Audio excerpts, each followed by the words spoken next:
Hello viewers, my video is entitled In Praise of Costa Coffee.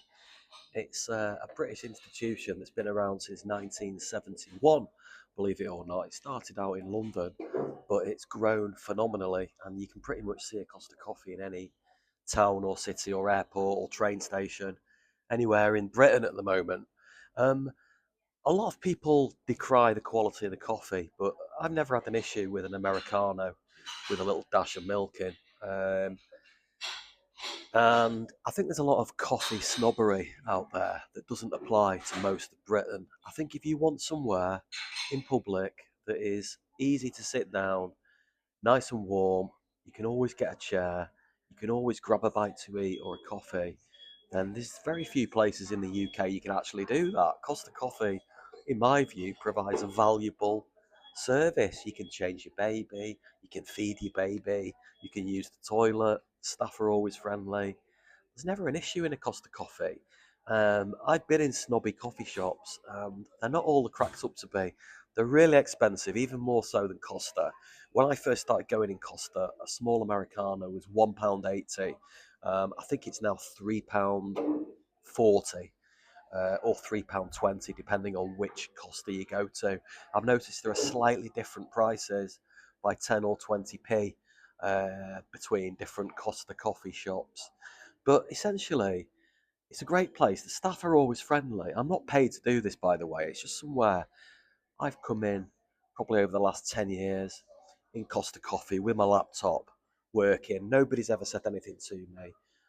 There's always different diversity of age groups. There's young people, old people, and not everybody wants to go to a pub to chat these days.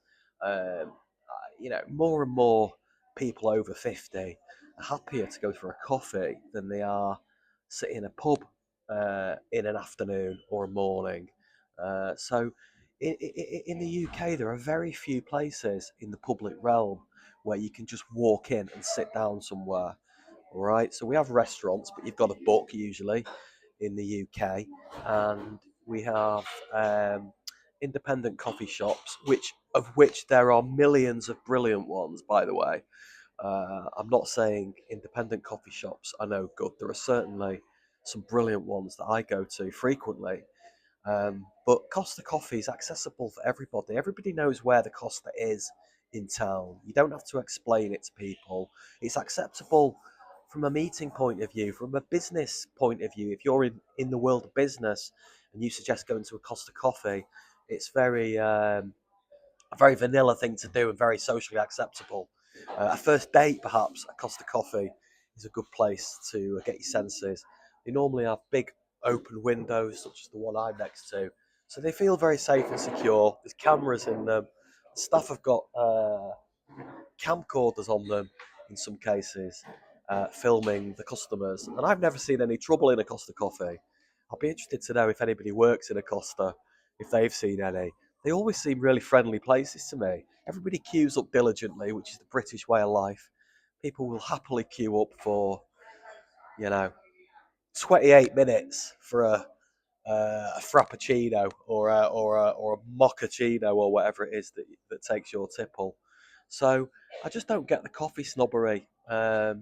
Sometimes you go in a Costa, it does taste watery, but if you just go and complain, they'll always change it for you. So I've never had an issue with it. It's always been pretty good for me.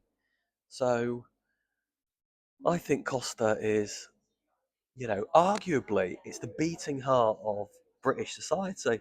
Now that pubs have taken a downturn, and I will do a video on pubs at some point um, pretty soon.